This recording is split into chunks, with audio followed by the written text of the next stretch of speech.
Aquí y Ahora Producciones presenta Hablemos de Salud. Hablemos de Salud. 32 años al servicio de la medicina preventiva. Hablemos de Salud. Conducción y producción a cargo de la periodista médica Ana María Forte. Locución y presentaciones: Oscar Di Profio. Hablemos de Salud por Ecomedios y para todo el país.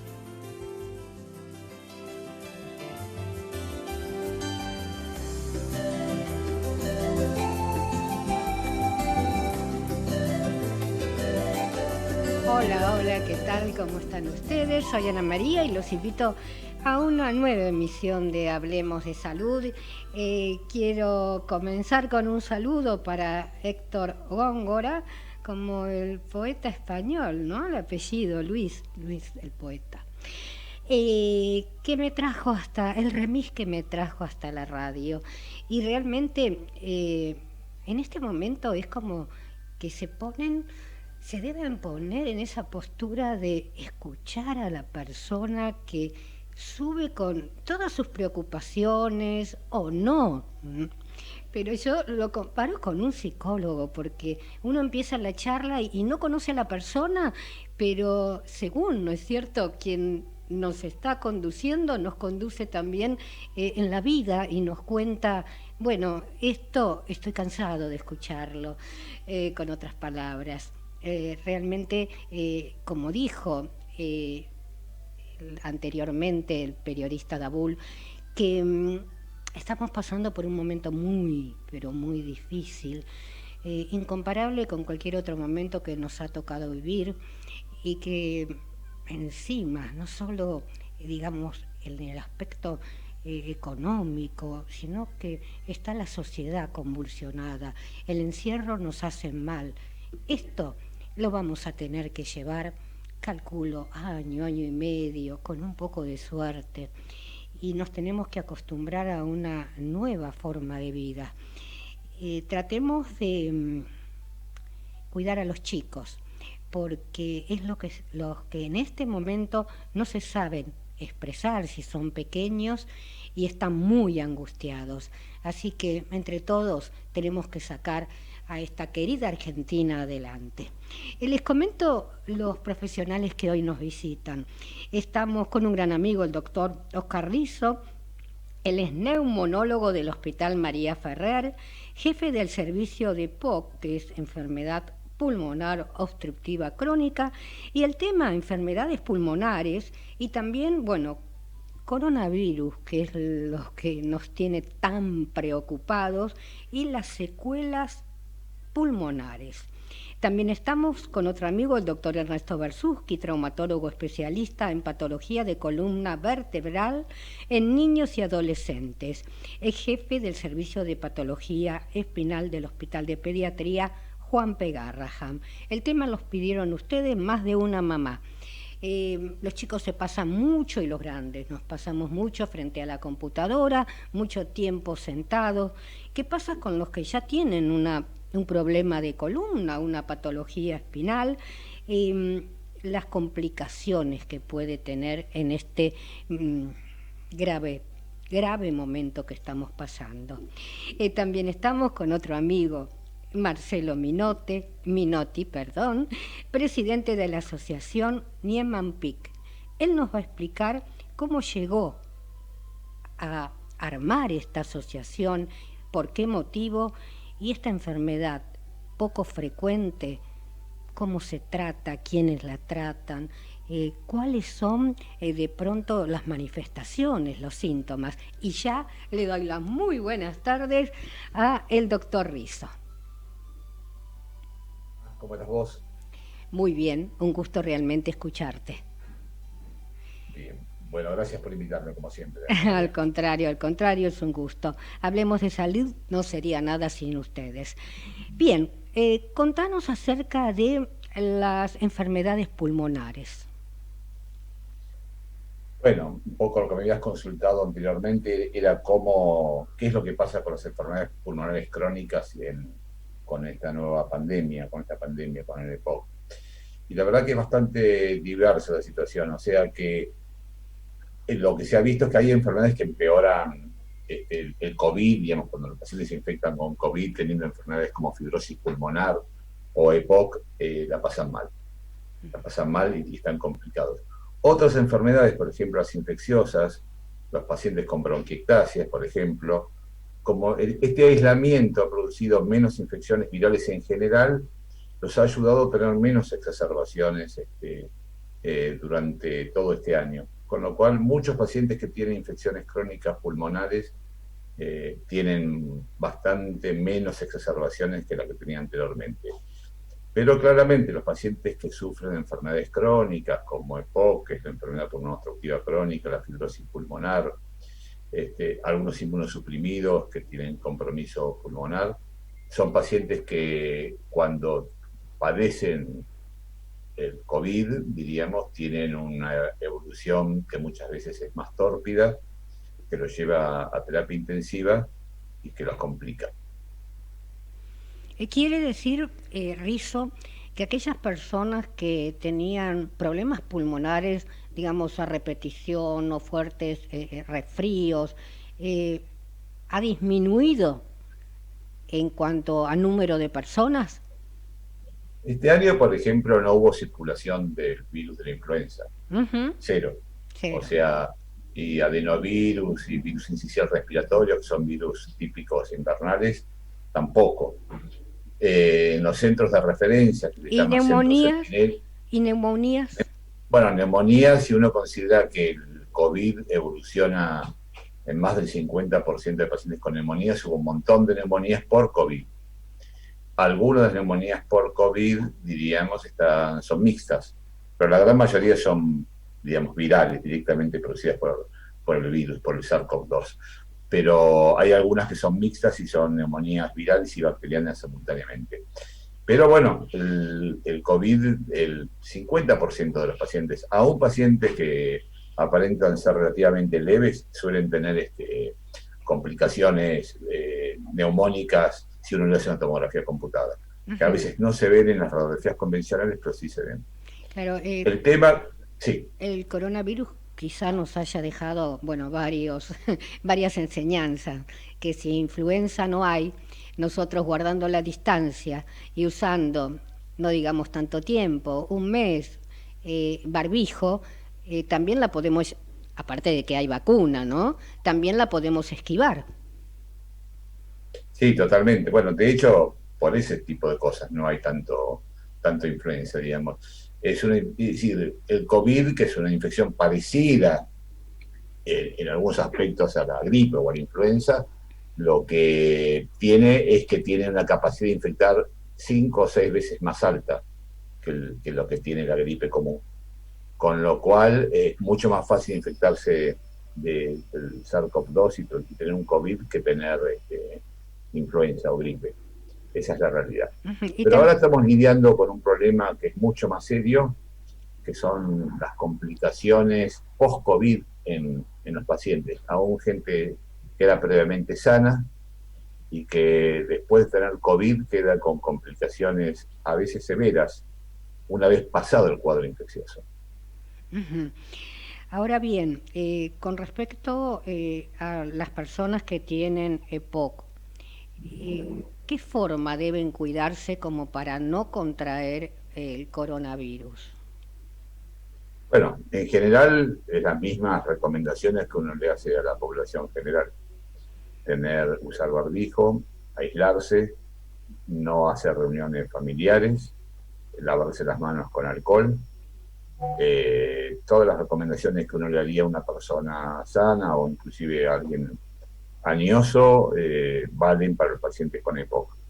Y por otro lado, diríamos, todos esos pacientes que, bueno, ya estamos terminando el periodo de vacunación, obviamente, de este año, debieron estar vacunados para influenza porque claramente podía haberse dado situaciones de difícil diagnóstico entre influenza y COVID, y tienen que estar vacunados como para la neumonía. Así que en principio, como bien vos decías al principio del programa, esto va para largo. Seguramente el año que viene vamos a volver a tener incrementos en el COVID, y podría ser que también tengamos gripe o influenza, con lo cual la prevención es indispensable y las vacunaciones no deben dejarse de lado.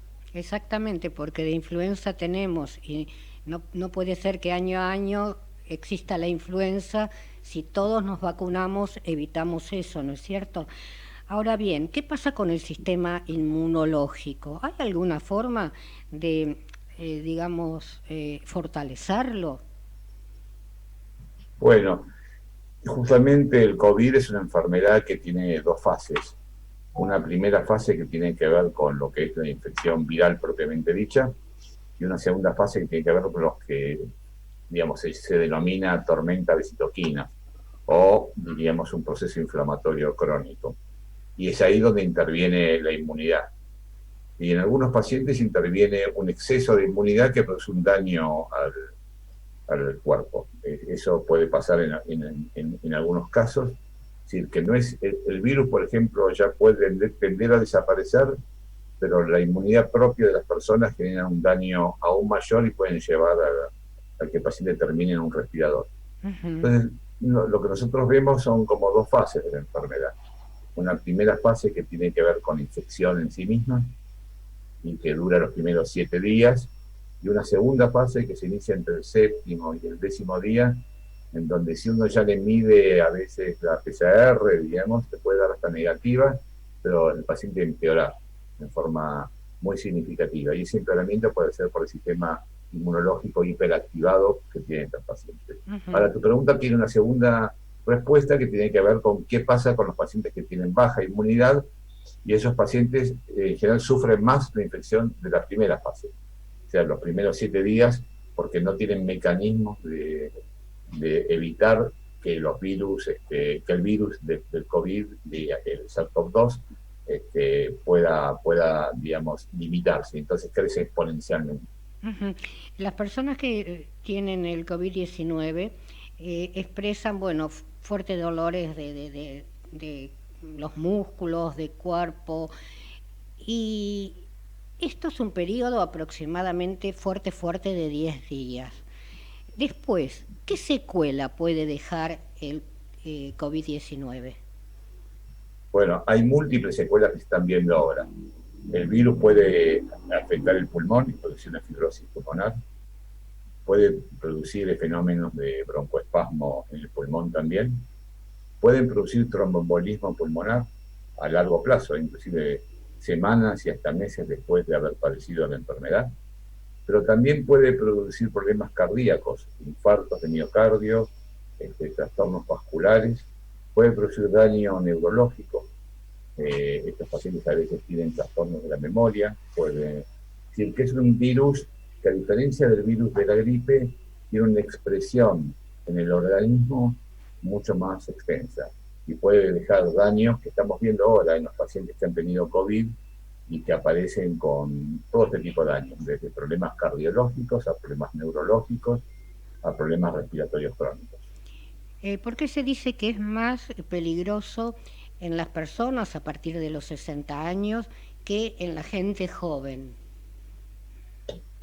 A diferencia de la gripe que toma la gente más joven, diríamos, los extremos de la vida, los ancianos y los niños, la gripe o la influenza, el COVID suele afectar, diríamos, la parte media de la vida y también, digamos, los mayores.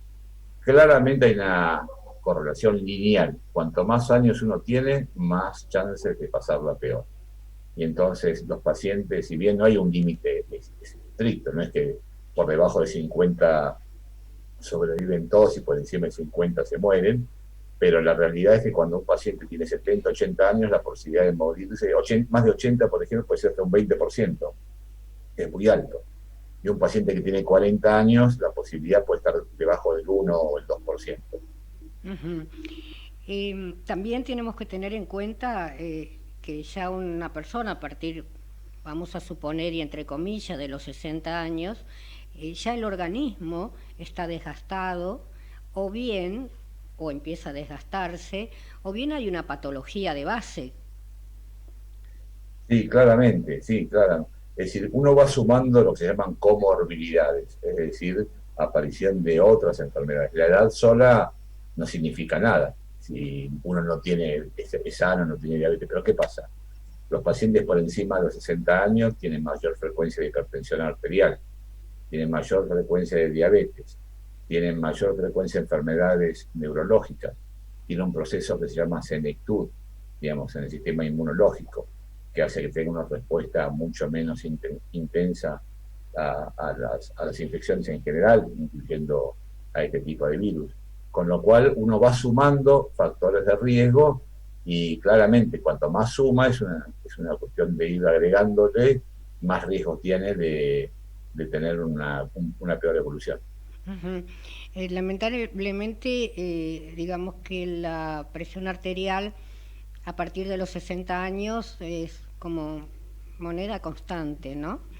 Y se sabe que de tener, vamos a suponer, por más que esté medicado, y yo te pregunto, no digo, por más que esté medicado, una presión arterial sostenida en el tiempo, 25, 30 años, se producen pequeños ACV, ¿no es cierto? Sí, sí, claramente puede haber daño neurológico producido por la presión arterial, pero también la presión arterial genera unos receptores que son los mismos receptores que utiliza el virus en las células como para entrar. Y eso hace que los pacientes que tengan aumento de estos receptores y los hipertensos lo tienen en las células, tengan más chances que el virus pueda amarrarse a esas células y producir infección. Así que es un riesgo conocido, el tema de la hipertensión arterial se sabía ya desde los primeros casos de China y en casi todas las series publicadas de infección por coronavirus se ha demostrado de que la hipertensión arterial juega un rol importante, sobre todo la hipertensión arterial no adecuadamente controlada. Ujú. Bien, también hablaste de fibrosis pulmonar, que puede ser una de las colaterales. ¿Qué significa? La fibrosis es una enfermedad cuyo origen no se sabe muy bien. De hecho, muchas veces se pensaba que, o muchos pacientes que tienen esta enfermedad, que ahora voy a explicar de qué se trata, habían iniciado el cuadro con un cuadro viral, por ejemplo, con una gripe. Pero ahora se ha visto con mucho más frecuencia que el COVID lo produce. La fibrosis es un endurecimiento del pulmón producido por el aumento del colágeno, que es una proteína, digamos, un conjunto de proteínas que en realidad endurecen la estructura pulmonar. El pulmón no, digamos, es muy parecido a lo que podría ser una esponja, que tiene que tener una resistencia intermedia para poder expandirse y retraerse. Cuando ese pulmón se endurece por ese aumento del tejido fibroso, hace que sea mucho más difícil respirar y que los pacientes terminen en un cuadro de insuficiencia respiratoria. Eso lo hemos visto o lo vemos, la fibrosis es una enfermedad de baja prevalencia, de baja incidencia, digamos, alrededor del 3 o el 4% de las enfermedades respiratorias, pero lo hemos visto complicando al COVID en un porcentaje, en distintas variedades, ¿no? e intensidad, pero hasta un 10% de los pacientes por COVID pueden tener daño pulmonar fibroso meses después de haber padecido el episodio agudo. Ujú. Necesito que dejes un aliciente, digamos, o un consejo a nuestra audiencia. Bueno, en principio, diríamos, los pacientes que tienen enfermedades respiratorias crónicas, mantener el aislamiento. Eso es la única medida que se sabe que es útil. Recientemente se ha publicado los resultados del Solidarity, que es un estudio que la organizó la Organización Mundial de la Salud, sobre 4 tratamientos diferentes, y el único tratamiento que sirve es la dexametasona y los probados. O sea que en realidad hay pocos medicamentos para el COVID que haya demostrado su efecto. Entonces, diríamos, lo mejor es mantenerse aislado. Y a los pacientes que ya han padecido COVID, aunque no hayan tenido compromiso pulmonar previo, yo les recomiendo que vean un neumonólogo para evaluar si quedaron con alguna lesión residual. Ujú. Noto que la gente, ¿no es cierto?, observo, escucho, está muy nerviosa por el encierro, por la situación, tanto económica como la situación que está pasando de encierro, que jamás nos hubiésemos imaginado vernos en este cuadro, ¿no? Si nosotros nos ponemos en el lugar de una persona mayor y dice, y me encierran todo un año, y un niño y no podemos salir a jugar, no podemos hacer nuestra vida normal. Ahora bien, pendientes todo de una vacuna que todos sabemos, o la mayoría sabemos, los que estamos en salud, que tardan años y años, y al ejemplo me remito. Voy a hacer un paralelismo, si me permitís, Oscar, de el HIV y el coronavirus. Por ejemplo, el HIV se hizo una enfermedad crónica, no hay vacuna, y la única forma de cuidarnos es en las relaciones sexuales utilizar profiláctico. Es una profilaxis. ¿Por qué no tomamos las medidas precautorias, primer término, barbijo y todo el resto que no voy a repetir, como una profilaxis, y nos amigamos, y de esta manera podemos esperar con tranquilidad que pase el coronavirus, o bien que en algún momento, que no va a ser ni un año ni dos, tengamos una verdadera vacuna? ¿Qué pensás? Por supuesto que sí, digamos, uno tiene que cuidarse y hacer profilaxis de la infección, esto claro. Con el tema de las vacunas, no es lo mismo, hay virus y virus. Hay virus que se tardó más de 20 años en desarrollar una vacuna y algunos muy poco tiempo. Con el coronavirus teníamos la suerte que había muchas plataformas en estudios de virus semejantes. Este es un virus a ARN, y había ya unas plataformas en marcha que de hecho para el virus de la influenza se pudieron utilizar, o sea que se ganó años en utilizar esas plataformas. Probablemente tengamos vacunas que todavía no están probadas en números grandes de pacientes. Una cosa es probar en estudios relativamente importantes de 20 a 30 mil pacientes, pero otra cosa después que pasa en el mundo real cuando uno se le administra a 2 o 3 o 4 millones de pacientes. Entonces ahí no se sabe bien qué puede suceder, ni tampoco podemos saber qué nivel de eficacia tiene. Aún la vacuna de la gripe tiene eficacia que es, digamos, es menor de lo que uno supone. Un 60% o menos de los pacientes que se dan la vacuna son los que no pueden, digamos, sentirse totalmente protegidos, pero hay un 40% de pacientes que se vacunaron que no lo están. Entonces no sabemos el nivel de eficacia en grandes poblaciones que va a tener este tipo de vacunas, si va a llegar a ese porcentaje o si va a ser inferior. Entonces todo eso son enigmas que claramente, como bien vos decís, requieren tiempo para desarrollarse. O sea que una vez que tengamos las vacunas no va a ser inmediato, necesitamos meses y meses como para saber qué nivel de efectividad y protección vamos a tener. Uh-huh. La verdad que te agradezco muchísimo porque más que claro y didáctico sos, y te dejo en libertad porque sé que tenés que atender pacientes. Así que muchísimas gracias por todo lo que aprendimos con vos. Gracias Ana, buenos saludos a toda tu audiencia. Gracias. Vamos a hacer un pequeño corte y luego continuamos. Señor empresario o profesional de la salud, la difusión de su producto o servicio a través de nuestro programa es el medio más eficaz para acceder al público. Comuníquese con el Departamento de Publicidad 154-989-0420. Ecomedios.com AM1220. Estamos con vos. Estamos en vos.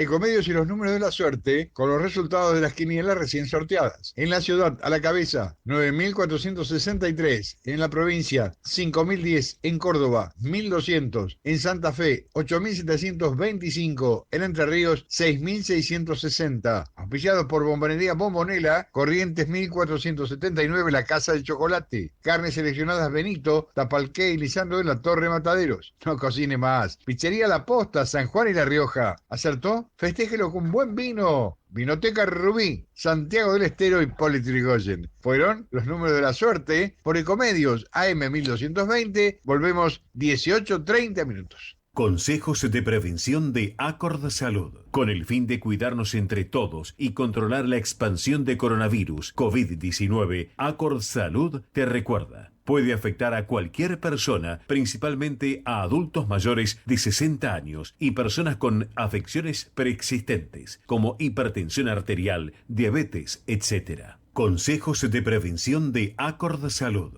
Podés vernos en vivo en ecomedios.com. Contenidos audiovisuales. Conectate con nosotros. Twitter @ecomedios1220. Si usted tiene alguna inquietud sobre su salud o la de su familia, Hablemos de Salud les responde vía mail. Tomen nota.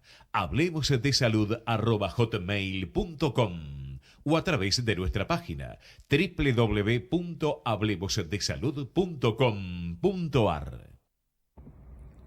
Hola, soy Mariana Arias y soy la madrina de la Asociación Sin Fines de Lucro Fiebre Mediterránea Familiar Argentina. Sabés que esta es una enfermedad que es hereditaria, poco frecuente y de muy difícil diagnóstico. Si vos querés recibir más información y saber de qué se trata, podés entrar a nuestro Facebook Fiebre Mediterránea Familiar Argentina, Pacientes y Familias. Te esperamos. Para tu salud, Karina Uranga, cosmiatra. Acoite 275, Primero B, Ciudad Autónoma de Buenos Aires. Karina Uranga, cosmiatra. 116-968-1112. Look 5D. Transformá y crea una nueva imagen para una mejor comunicación con el entorno. Tratamiento integral para el cabello, rostro y cuerpo. Depilación definitiva, masajes, maquillajes, cuidado de manos y pestañas. Trabajamos desde lo físico hasta lo energético. Look 5D. José María Moreno, 393, Caballito, Ciudad Autónoma de Buenos Aires. Facebook e Instagram, Look 5D.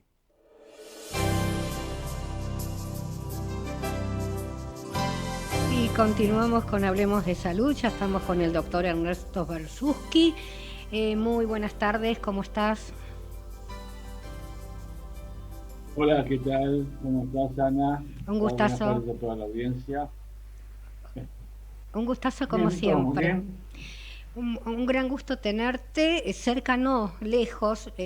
Los extraño muchísimo porque, bueno, soy un ser sociable por excelencia como somos todos, pero nos tenemos que adecuar a lo que tenemos. Bien, ¿qué pasa con nuestra columna en este periodo? Bueno, hay varios temas. En principio, vos sabés que yo soy especialista en niños y adolescentes, así que no veo adultos. Con los chicos están pasando fenómenos que para nosotros eran prácticamente desconocidos.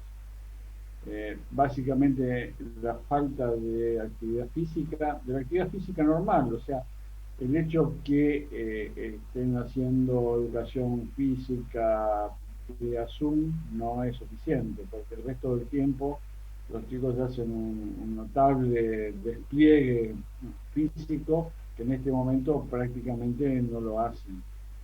Sumado a eso, las reuniones en Zoom, tanto de la escuela como familiares o con sus amigos, produce también un cierto grado de inmovilidad del cuerpo, y todo eso redunda en que por un lado engorde, por otro lado las malas posturas típicas de estar con la columna flexionada hacia adelante, delante de la computadora, va produciendo estrés, sobre todo de los músculos dorsales, los músculos que mantienen la postura, y eso finaliza con dolor de espalda. En general, las malas posturas no afectan las deformidades, o sea, los pacientes que tienen escoliosis o cifosis o alguna otra deformidad de la columna esta deformidad no se ve afectada por una mala postura. Pero las malas posturas que lo que producen es estrés. Entonces, los músculos estresados del dorso, los músculos que están en la espalda, sufren y comienzan los dolores típicos de la falta de ejercicio, de estrés, de mala postura, todos fenómenos que de alguna manera inciden en el chico en general. Yo siempre digo que la postura no es un conjunto de curvas en la columna, sino que es parte de la expresión corporal del paciente, del chico. Y por lo tanto, en este momento que están muy aislados, que por ahí no ven a parte de la familia, en mi caso yo veo a mis nietos de muy lejos y no tengo ningún contacto corporal con ellos, y ellos tampoco de alguna manera lo sienten, y eso va afectando no solamente su conducta, sino que afecta otros mecanismos de expresión como su propia postura. Y el alterar la postura comienzan los fenómenos que recién mencioné, de estrés, de dolor de espalda, de dolor de nuca, y además de otros problemas que, bueno, quizás psicológicos, pero en los cuales no tengo experiencia y no puedo opinar, ¿no? Ya escapa a nosotros, pero bueno, vemos que la conducta cambió. O sea, y yo noto en mi familia y hablando con demás personas, que el chiquito por ahí se lleva por delante la silla o se quiere subir a un sillón y se cae, como que no le da el cuerpo. Yo no sé si es que la musculatura se le está resintiendo o le falta espacio, ¿no? Es que básicamente la torpeza o la agilidad motora depende de su ejercicio permanente. Si el chico no está desplegando todo su potencial físico en la forma regular, en la forma absolutamente natural, y está contenido todo el tiempo con un espacio pequeño en el cual desenvolverse, va a perder habilidades. Eso es real, como cualquier persona, y más en un chico que sus habilidades, o sea, en mí, yo pierdo habilidades por mi edad, pero los chicos, por el tema de su edad, van incorporando habilidades. Y esa falta de incorporación de habilidades hace que, de alguna manera, vuelva para atrás. Entonces se vuelven más torpes. Es real lo que vos decís. Me lo han consultado, inclusive mis pacientes. Ahora estoy atendiendo mucho vía Zoom. Y una de las consultas es que lo notan más torpe, entonces piensan que es por algo relacionado a su columna vertebral. No, es por algo relacionado a todo su desarrollo motor, que en este momento tiene alteraciones de todo tipo, ¿no? Y Bersuski, vos sos cirujano, ¿no es cierto? Todas esas cirugías que tenías programadas con chiquitos, con adolescentes, ¿cómo se resolvieron? Bueno, en mi caso particular, digamos, no tengo cirugías de urgencia, o sea, las cirugías que yo realizo, que son las correcciones de las deformidades de los niños, de la espalda, son todas programadas. Desde marzo hasta este mes, hasta el 1 de octubre, no se pudo realizar ningún tipo de cirugía, porque hubo varios problemas. Uno era, al principio, era el fantasma del contagio, por supuesto, hasta que no hubiéramos nosotros aprendido de alguna manera cómo cuidarnos y cómo cuidar a los pacientes, el riesgo era muy grande. El segundo eran los lugares donde se hacían las intervenciones quirúrgicas, los sanatorios, los hospitales, que estaban todos absolutamente desbordados de alguna manera y no estaban habituados a ese caudal de gente que venía infectado. Entonces el problema era el entrenamiento sea, el entrenamiento de todos los colegas, los médicos, todo el personal de salud. Y recién se liberó más o menos durante este mes para mis cirugías, o sea, cirugías programadas de chicos que tienen una deformidad de su espalda. Lo que hemos visto en estos meses, que no lo voy a decir, no es un hecho científico, porque no lo puedo probar, pero que hay los pacientes que estaban con escoliosis, por ejemplo, que estaban medianamente controlados y que la cosa venía más o menos bien, resulta que han eclosionado las curvas y no sabemos muy bien por qué. Digamos, pacientes que no tenían que haberse agravado en estos meses, a muchos se han agravado bastante. Insisto, esto no es un hallazgo científico, no se puede probar, es solamente una apreciación personal, y de algún otro colega que también lo comentó, pero por lo menos es de alguna manera llama la atención, digamos, ¿no? Ujú. Tenés una vara bastante importante por la cantidad de pacientes que ves y por tantos años de hospital, de cirugías, o sea que tu palabra para mí es una palabra como para tenerla en cuenta, ¿no? Porque si estás notando esto, quizá tus colegas también lo vean.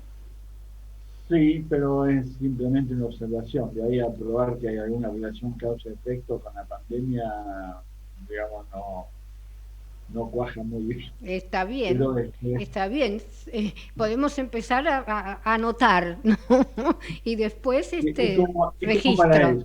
eso. Sí, es como para eso, para anotarlo y de alguna manera poder explicarlo en algún momento, ¿no? Exacto, para que las mamás, las abuelas, los que tienen a cargo los chiquitos y adolescentes, que no se preocupen, ¿no? Porque esto está pasando, que no es en especial. Sí. Y, por ejemplo, yo recuerdo, 32 años atrás, cuando empezamos con el programa, y recordás bien, porque estuve allá en el Garrahan, los 10 primeros años, cuando se decía, uy, lo tienen que operar de columna, era una tragedia familiar. ¿Cómo fue evolucionando a través de estos 30 y pico de años? Sí, hubo muchos cambios, ¿no? Yo empecé a hacer esta especialidad cuando gané mi concurso de médico de planta, y me hice cargo de mis funciones en el viejo hospital Ricardo Gutiérrez el 1 de septiembre de 1978. Tenía en ese momento 29 años. Uh-huh. Y lo que se hacía, la cirugía que se hacía de la columna, era la primera generación. O sea, el implante que se colocaba para enderezar la espalda había sido descrito en el año 1962 en Estados Unidos. A la Argentina, las primeras cirugías de corrección de las deformidades con este tipo de implante, que fue lo que en la revolución, en la patología esta, recién se hizo en el año 1967.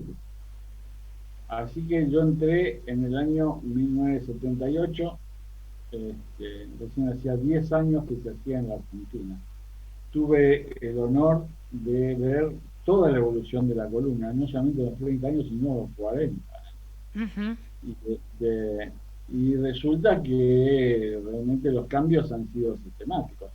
Imagínense que en ese momento una cirugía, tardaban tanto las cirugías que nos turnábamos, el equipo quirúrgico se turnaba para salir del quirófano, tomar agua, comer algo y volver. Ese era el nivel. Y después de la cirugía el paciente quedaba unos días en terapia, de ahí pasaba a internación, quedaba internado más o menos unos 15 días, porque después de la cirugía se le confeccionaba un corsé de yeso, iba desde el cuello hasta la ingle. Tremendo. Sí, y recién después del corsé, cuando estaba todo bien, y porque hay que esperar que se seque, el paciente tenía que estar internado, después que se secaba que hacer los recortes. O sea, más o menos llevaba unos 20 días de internación y el pobre paciente se iba a su casa con un corsé que pesaba entre 3 o 4 kilos y terrible, no se podía bañar. Bueno, ese corsé se llevaba, de acuerdo al tipo de escoliosis que tenía, entre 8 meses a un año. Así que imagínate que era Lógico, lógico. una tortura. Aparte, Bersuski, operación de columna era como un sinónimo de parálisis de piernas, que era el terror que tenían. En ese momento sí, porque no había manera de monitorear la médula mientras uno trabajaba, porque la cirugía se hace a milímetros de la médula. En cambio, uno de los grandes avances fue ese, en los últimos 15 años o 20 años tal vez, se monitorea la médula en tiempo real. O sea, mientras yo estoy trabajando, hay otro colega, un especialista, que monitorea la médula en tiempo real. O sea, yo sé lo que le está pasando a la médula en ese preciso momento. Perfecto. Entonces, si hay algo que la esté afectando, lo puedo modificar. O sea no hay un retraso en la información, o sea que esto la información de que algo pasa son unos minutos después, y entonces ya es difícil volver atrás. Ahí Bien. Es en tiempo real. Eso fue uno de los grandes avances. Avances, exacto. Entonces, bueno, vamos a terminar con ese cuco que es la cirugía, porque los tiempos cambiaron, ¿no es cierto? Deja un consejo a la familia que tiene, bueno, un chiquito o un adolescente con un problema de columna. Número uno, que si es un problema orgánico y es una deformidad, no tienen por qué limitarle ningún tipo de actividad. Eso es viejo, es antiquísimo, eso de limitar actividades en los chicos que tienen deformidad vertebral. Es todo lo contrario. Tiene que hacer actividad, que haga lo que más le guste.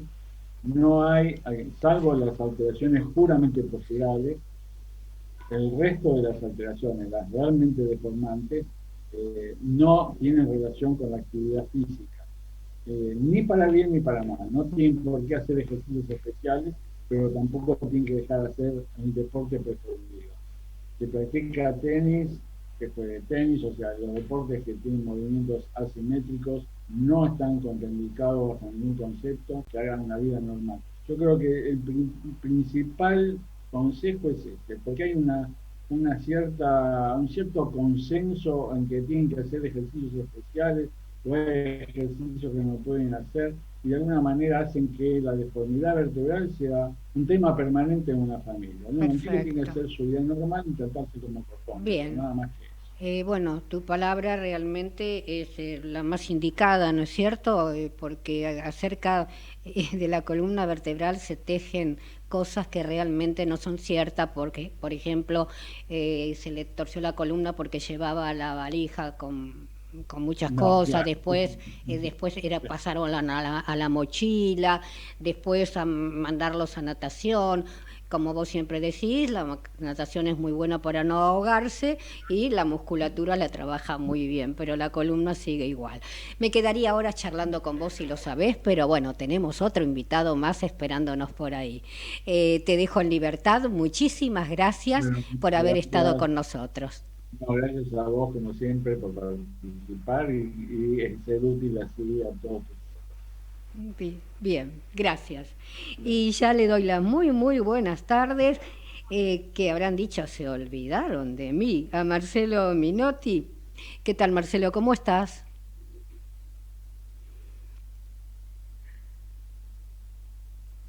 Me desmuteo primero, la palabra de moda, desmutearse. ¿Cómo te va, Ana María? Buenas tardes y gracias por la invitación.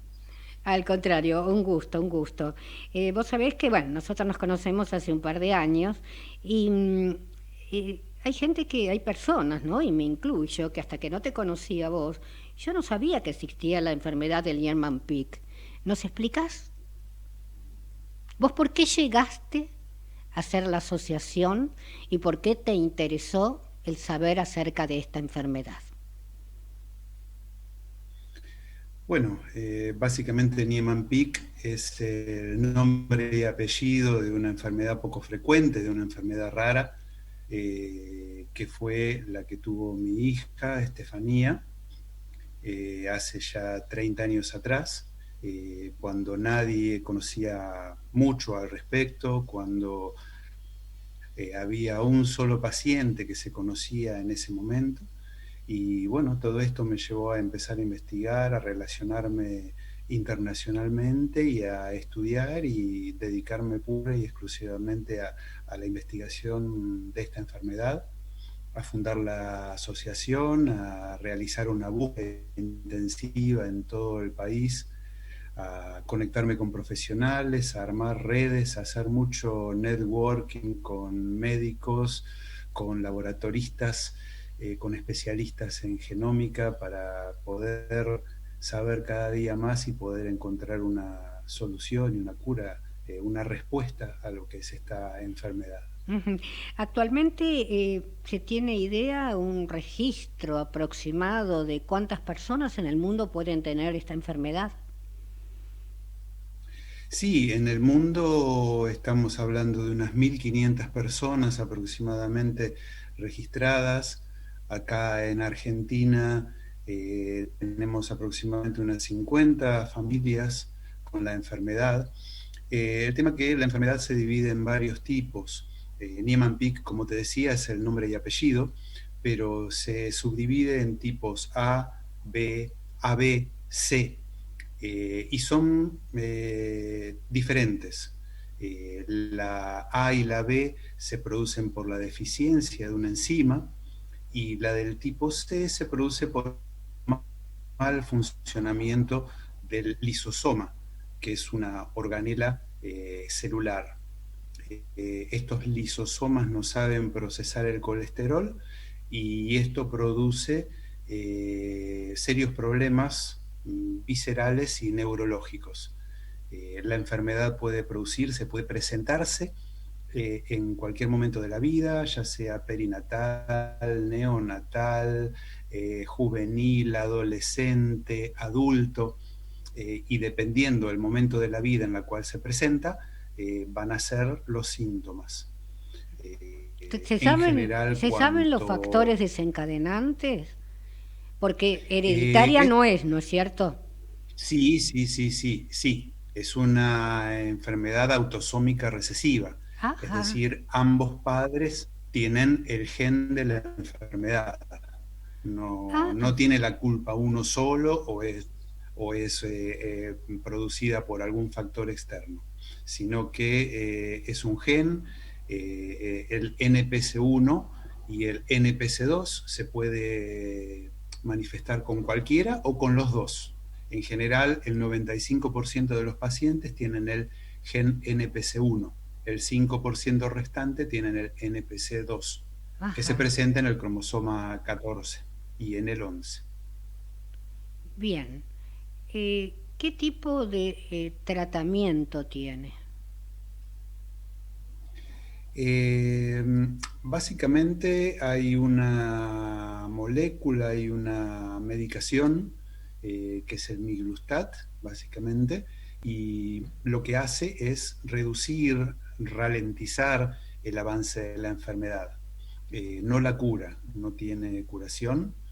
Lo único que se puede hacer es atacar los síntomas, que son muchos y por eso es muy difícil detectarla. Tiene síntomas similares a otras enfermedades, como para que te des una idea, en Estados Unidos se la llama Alzheimer juvenil, es decir, sintomatología similar al Alzheimer en un chico de 8, 10, 12, 15 años o por ahí menos. Entonces se hacen los médicos obviamente por protocolo, siguen una serie de estudios y de ensayos que llevan mucho tiempo, y todo esto hace que el diagnóstico lleve 2, 3, 5, 10, 15 años en llegar a saber qué es lo que se tiene. Y algunas veces el diagnóstico es importante desde un principio que se pueda, digamos, descubrir, porque si no, ese diagnóstico no es que hay, yo digo, no es que hay pocos pacientes, sino que los pacientes no están diagnosticados, que entre el diagnóstico y la aparición de la enfermedad pasa un tiempo demasiado grande. Porque dicen, ya esto va a pasar, esto es tal cosa, es la otra, y demora, llega tarde algunas veces. Sí, el diagnóstico se demoraba, en general se llegó a demorar hasta 15 años en el diagnóstico. Ahora hemos bajado este tiempo al diagnóstico, hemos hecho capacitaciones para profesionales, hay estudios bioquímicos, hay estudios genéticos que se pueden hacer para determinar la enfermedad. Lo que todavía no tenemos es un screening neonatal, no hay un marcador neonatal que pueda utilizarse por ahora. Pero bueno, estamos en la búsqueda de eso. Sí, lo bueno de lo que nosotros hacemos, que es la difusión, ¿no es cierto? El programa tiene 32 años, yo hace 2 años y un poco me descubrí una enfermedad poco frecuente, y no es que a partir de ese momento yo comencé a invitar a las asociaciones. Yo de entrada, porque veía que eran grupos de padres que estaban tratando de enseñarnos que aparte de esas enfermedades que nosotros conocemos muy comunes, existen otras enfermedades. Y yo pienso que, calculo que de 5 años a esta parte, la CEPOF, quiere decir enfermedades poco frecuentes, se están haciendo más frecuentes, más conocidas. ¿A vos qué te parece, Marcelo? Sí, esto fue en estos últimos 5 años hay de los últimos 10 años te diría también un aumento considerable en el conocimiento que tenemos sobre las enfermedades poco frecuentes, y todo esto desde el desarrollo y del descubrimiento del genoma. A partir del descubrimiento del genoma y del desarrollo en computación y los avances que ha habido en estos sentidos, hoy podemos hablar de terapia génica, podemos hablar de CRISPR-Cas9, un montón de cosas que antes lo veíamos en películas que no podíamos ni siquiera imaginar que podía hacerse realidad. ¿Cuántos años tiene la asociación? De la cura de la enfermedad. Perdóname que te interrumpo porque faltan unos minutitos nomás tenés. No, sí, sé que nos está corriendo el tiempo. Sí, la asociación este año precisamente cumple 15 años.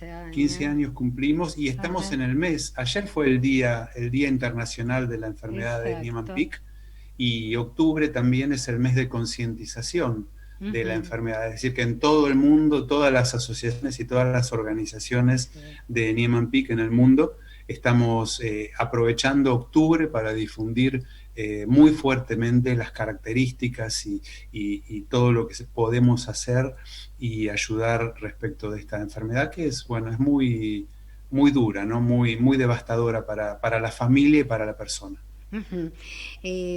Por suerte, y como un derecho ganado, hay federaciones, hay alianzas, y bueno, ambos pertenecemos a la misma alianza, a la APA, y realmente tenemos una contención bastante importante y mucha ayuda de toda índole, ¿no? Sí, desde ya esto de organizarnos y agruparnos, trabajar en conjunto, ya sea con ALAPA, ya sea con otras organizaciones, tanto a nivel nacional como internacional, organizaciones de pacientes, es importantísimo el trabajo en grupo y el conocimiento es decir, no duplicar esfuerzo y trabajar en conjunto, ¿no es cierto? Ordenadamente y en conjunto. Eso nos llevó a evolucionar y a acelerar los tiempos. Hoy tenemos, por ejemplo, hoy en el mundo tenemos 4 ensayos de 4 medicamentos diferentes. cuando hace 10 años atrás no había medicación. No. Y hoy en día tenemos 4 ensayos distintos por 4 medicaciones diferentes. Claro, tenemos entonces es importante el trabajo en conjunto. Tenemos más oportunidades porque salieron los biológicos, pero todo eso es todo un tema que ya lo vamos a encarar en otro momento, porque tienen un precio realmente exorbitante y no todos pueden realmente tenerlo, ¿no es cierto? Sí, eso amerita otra charla muy, muy importante y muy larga. Sí. Los precios de los medicamentos. Nuestro medicamento, por ejemplo, ronda alrededor de los $10.000. Y mensuales. Adulto de unos mensuales y un adulto de unos 70 kilos, 60-70 kilos, necesita 2 cajas de este medicamento. Es decir, que estaríamos pensando en $20.000 mensuales. Previsto. Solo en esta medicación. Bueno. A eso sumale todo el resto. Imposible. Y el equipo multidisciplinario, ¿no? Es escalofriante. Marcelo, yo te agradezco muchísimo, pero muchísimo que hayas hablado de esta enfermedad. Es desconocida totalmente, y para que los profesionales estén atentos, ¿no es cierto? Hay muchísimas EPOF, y si le prestamos un poquito más de atención, podemos llegar a tiempo. A veces no se puede. Gracias, y será hasta otra oportunidad. Gracias a vos, Ana María, nos vemos pronto. Bueno, con respecto a nuestra audiencia, recuerden, los espero el próximo martes en este mismo horario. Gracias. Chau, chau.